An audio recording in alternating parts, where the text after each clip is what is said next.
Hello, my name is Papa Gingy. Welcome to the channel. Today we are going to learn everything we can about bleed damage, how it works, what's the best way to use it, everything. So what is it? Bleed is a status effect that when applied to an enemy, damages them for a percentage of their max health. Now it works like poison or scarlet rot. Over time it goes down slowly, so you want to keep hitting them to apply it as fast as possible and not let the bar regress all your progress. Some things to go over. Some enemies are more resistant to bleed. Some enemies are much weaker to it. Enemies with armor tend to be much more resistant. Enemies that are just wearing clothing or light armor tend to be more vulnerable to bleed. Also, shields, they block bleed damage.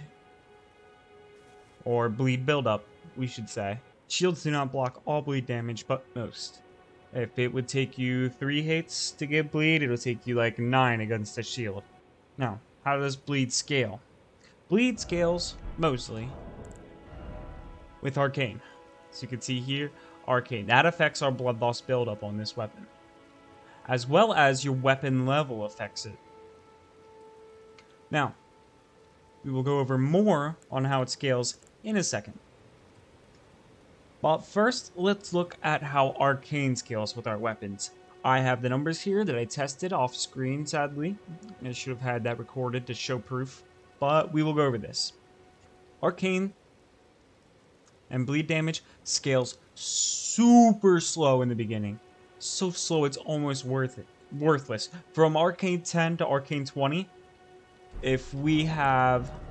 Let's grab this weapon. This is the one I tested on. From 10 to 20, the bleed damage on this went from 101 to 103 for 10 levels. Now 20 to 30 was a bit better. It went up 8 more levels from 103 to 111. Bit better.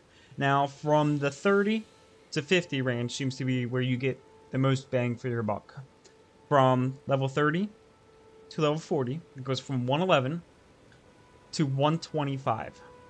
That is a 14-point increase. It starts to go back down. From 40 to 50, it goes from 125 to 134.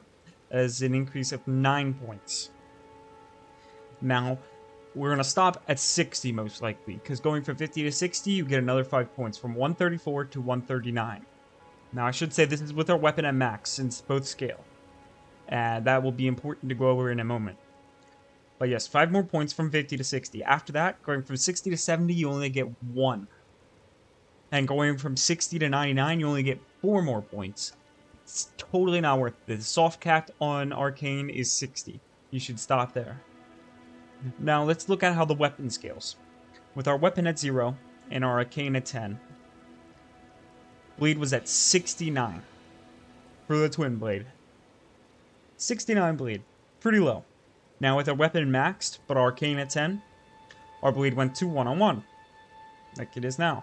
That is an increase of 32. Keep that number in mind. We will go over that in a second.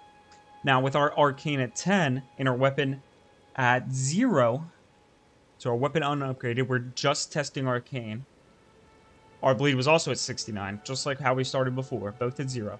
Now, if we upgrade the Arcane to 99 and keep the weapon at 0, our bleed goes to 89, which is only an increase of 20. So, those two increases, 32 and 20, that's 52. If we add that to the 69 we started with, we get 121. But in a moment, I will show you that is not the way it works.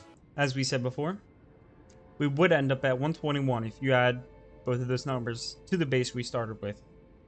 If we look right here, what we have is 143. This is why those two numbers were important. They do not add up to 143. This is good news. This means that the two numbers, the upgrade, or I should say the boost you get from Arcane, as well as the boost you get from upgrading your weapon, they multiply off of each other. Now, if it didn't do this, we would have 221, or 121. But because they multiply, we get an extra 22 points. This is very good, and it seems like most things in this game multiply off of each other. And this is how we get such high bleed.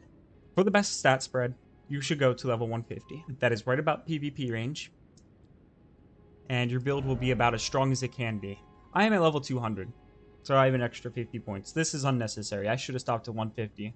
The build is 60 vigor, 50 endurance, 20 dexterity, and 60 arcane. This will take you the soft caps of vigor, endurance, and arcane. And the dexterity is for our weapon requirement for the twin blade. We'll go over this later, why you want to use a twin blade or dual wield swords, but we'll go over that. So, before we get to the weapons, I want to talk about Ashes of War. Your abilities. An Ash of War is an ability you can add to a weapon, like the twin blade. You can add any of these. Different weapons get different Ashes of War. You have to go and collect them. And they let you also add affinities to your weapon. To get bleed on this twin blade, we had to put a blood Ash of War on this weapon.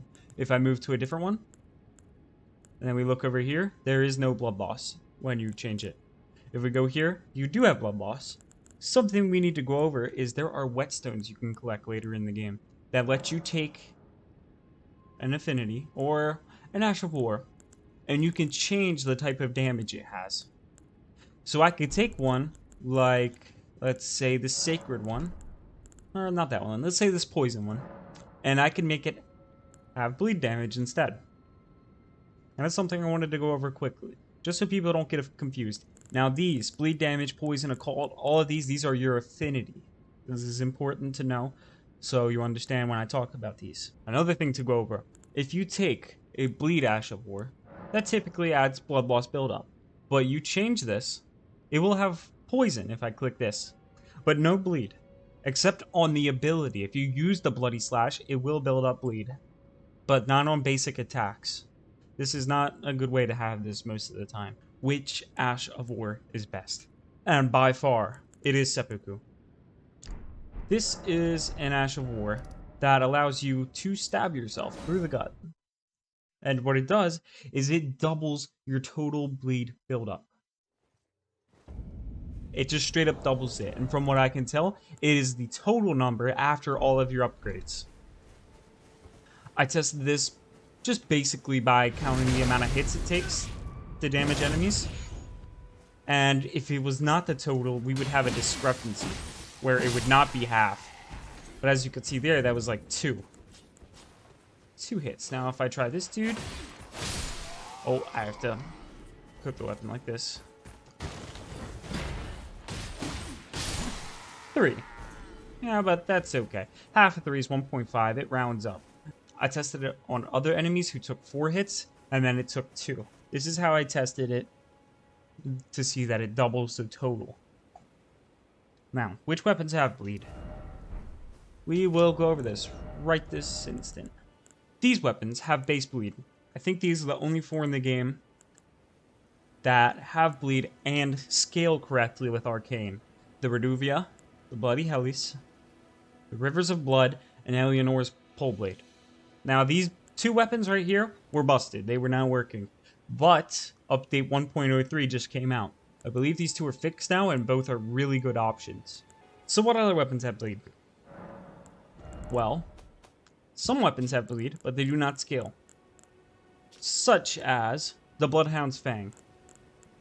If we look, it has blood loss buildup, but no arcane scaling. This number will never change for this weapon.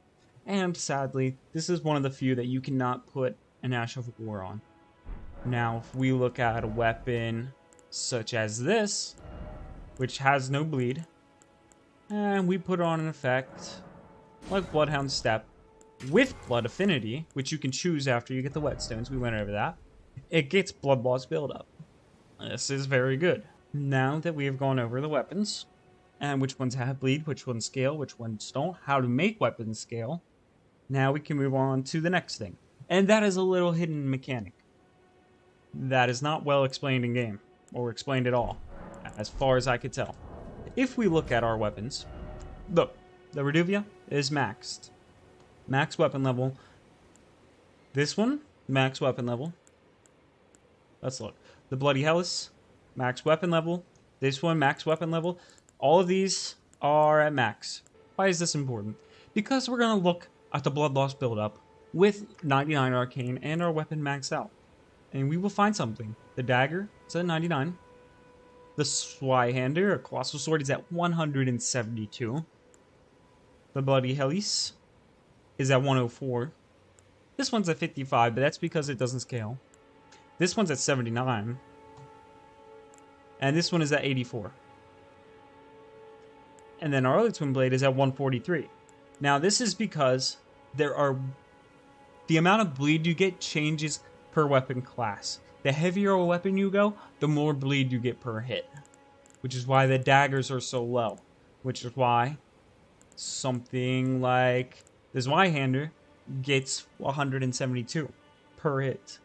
Now, a little discrepancy here is the Twin Blades. Not the Eleanor's, because the scaling's weird on this for some reason. But this one is at 143, even though it hits extremely fast in 2-hit combos. This bleeds up. This is one of the top contenders, besides dual wielding, like one-handed swords, for the top spot. It is amazing. I will show a clip against a certain endgame enemy at the end of this video that is very tanky, and you will see us melt them horribly. Now that we went over the weapon classes, we can go over some other things. Because this does hit slightly slower than like dual wielding one-handed swords, like curved swords, the scimitars, anything like that. It does hit slightly slower, but it does almost 50% more damage. Those ones will do around 100, this one does 143. It is a big jump. And hopefully my clip at the end will convince you that this is one of the best weapons you can use for bleed. Now, one more thing before we show an example. I have been asked about occult scaling versus bleed, because it tries to trick you.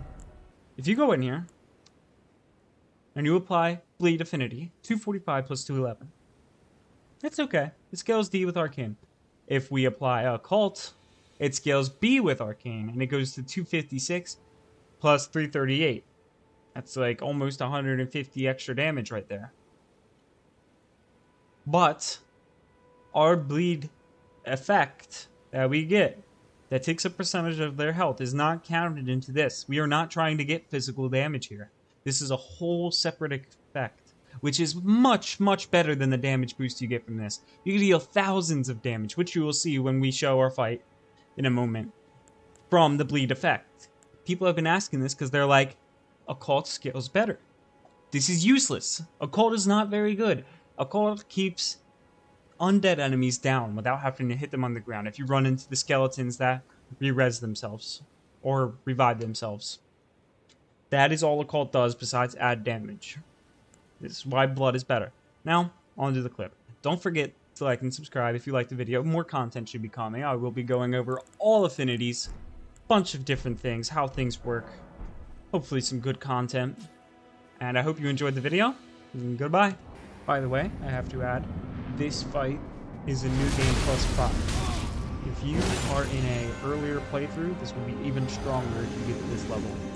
You could probably get to level 150 in the first playthrough if you do a lot. That is all.